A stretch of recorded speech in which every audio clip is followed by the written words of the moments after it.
જિલ્લા કલેક્ટર અરવિંદ વિજયનની અધ્યક્ષતામાં સુશાસન સપ્તાહ ઉજવણી અંતર્ગત જિલ્લા કક્ષાનો વર્કશોપ યોજાયો. સરકારી યોજનાઓનું અસરકારક અમલીકરણ અને છેવાડાના માનવી સુધી લાભ પહોંચવો જોઈએ. કલેક્ટર અરવિંદ વિજયન. સુશાસન માટે તાલીમ, જાણકારી, ટેકનોલોજી, ત્વરિત સેવા અને પારદર્શિતા અપનાવવી જોઈએ. પૂર્વ કલેક્ટર જે.જી.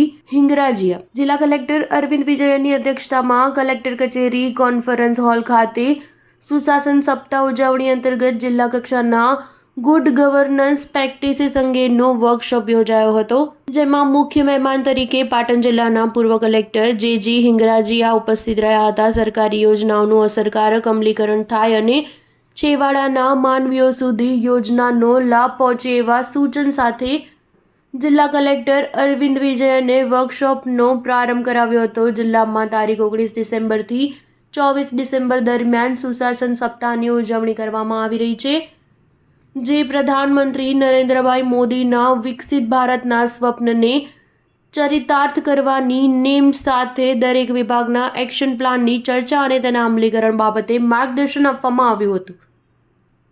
જિલ્લા કલેક્ટર અરવિંદ વિજયને સુશાસન સપ્તાહની ઉજવણી જેની યાદમાં કરવામાં આવે છે એવા પૂર્વ પ્રધાનમંત્રી અને ભારત રત્ન વિજેતા અટલ બિહારી વાજપેયીના રાજકીય સફર, તેમના ઉન્નત ભારતના આદર્શો સાથે મહાત્મા ગાંધીના ગ્રામ સ્વરાજના સિદ્ધાંતોને વહીવટમાં અપનાવી સુશાસન સપ્તાહની ઉજવણીને સાર્થક બનાવવા અપીલ કરી હતી. સુશાસન થકી લોકોની સુખાકારીમાં વધારો થાય એવા લોકાભિમુખ વહીવટ સાથે લાભાર્થી કોણ છે એ પ્રશ્ન પર શાસનનો નિર્ણય હકારાત્મક અભિગમ સાથે લેવાય એવો અનુરોધ કર્યો હતો. લોકો વહીવટીતંત્ર પાસે કોઈ ફરિયાદ લઈને ન આવે ત્યારે સુશાસનની ઉજવણી સાર્થક થઈ ગણાશે એમ જણાવી જિલ્લા કલેક્ટર અરવિંદ વિજયને યોજનાઓના અસરકારક અમલીકરણ અને જરૂરિયાતમંદ કોઈ લાભાર્થી વંચિત ન રહી જાય એ બાબત પર ભાર મૂક્યો હતો. Star news 7 Patan.